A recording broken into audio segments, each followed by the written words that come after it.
సుబ్రహ్మణ్యం షణ్ముఖనాథ సుబ్రహ్మణ్యం సుబ్రహ్మణ్యం సుబ్రహ్మణ్యం షణ్ముఖనాథ సుబ్రహ్మణ్యం.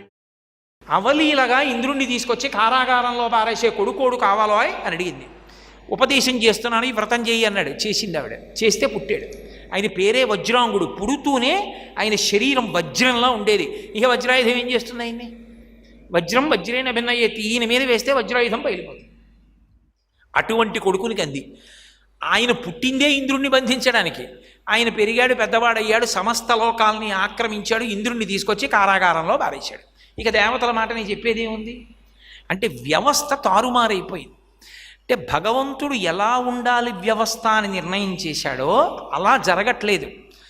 వ్యవస్థ వజ్రాంగుడు చెప్పినట్టు నడుస్తోంది. దేవతలందరూ ఆయనకి వశవర్తులయ్యారు. మీరు పూజ చేస్తే, హోమం చేస్తే దేవతలు ప్రసన్నులై మీకు వరం ఇవ్వరు.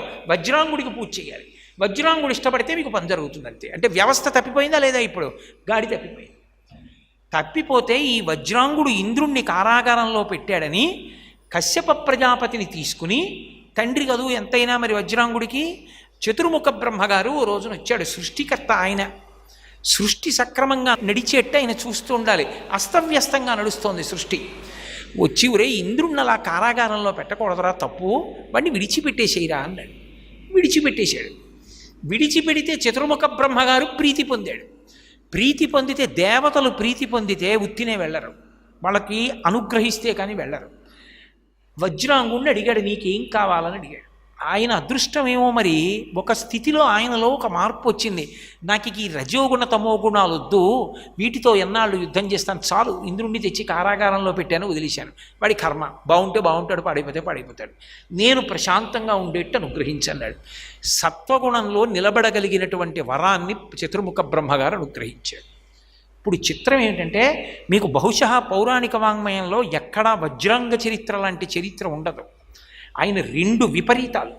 ఒకప్పుడు ఎంత త్రైలోక్యాధిపత్యం పొందాడో రజోగుణ తమోగుణాలతో, ఒక మహర్షిలా అంత సత్వగుణంలోకి వెళ్ళిపోయాడు. పరమ ప్రశాంతమైన జీవితం గడుపుతున్నాడు. ఇంత ప్రశాంతమైన జీవితం గడిపేస్తే వెనక సనత్కుమారాదుల వరాలు నడవడం ఎలాగా? బ్రహ్మగారు వరాంగి అని ఒక స్త్రీని సృష్టించాడు. సృష్టించి ఆయనకి భార్యగా ఇచ్చాడు. ఈమెని నీ భార్యగా ఉంచుకొని సంతోషాలు అనుభవించబోయే అన్నాడు. ఆ వరాంగితో కలిసి కాలక్షేపం చేస్తున్నాడు. రాక్షసుడికి పోయింది రజోగుణం, రాక్షసుడికి పోయింది తమోగుణం. రాక్షసుడి ఇంట అన్నం తిని రాక్షసులతో కలిసి ఉన్న వరాంగికి రజోగుణ తమోగుణాలు వచ్చి ఆమె భర్తని ఎంతో బాగా సేవించింది. ఎవరి ధర్మం వాళ్ళదే. మరి ఆమె పతివ్రతగా అంత సేవిస్తే వజ్రాంగుడు వరం ఇస్తానన్నాడు. నీకే వరం కావాలని అడిగాడు. ఆవిడంది, పరమ విష్ణుద్వేషి, వేదములనన్నిటినీ కూడా వ్యతిరేకించేవాడు, లోకములను బాధ పెట్టగలిగినటువంటి వాడు, 3 లోకములు గడగడలాడిపోయే కొడుకు నాకు కావాలి. ఇంద్రుణ్ణి అసలు అవలీలగా గెలిచేవాడు కావాలి, నీకన్నా బలవంతుడై ఉండాలి. అటువంటి కొడుకుని నాకు కొడుకుగా కటాక్షించాలి. సర్వం శ్రీ ఉమామహేశ్వర పరబ్రహ్మార్పణమస్తు. స్వస్తి.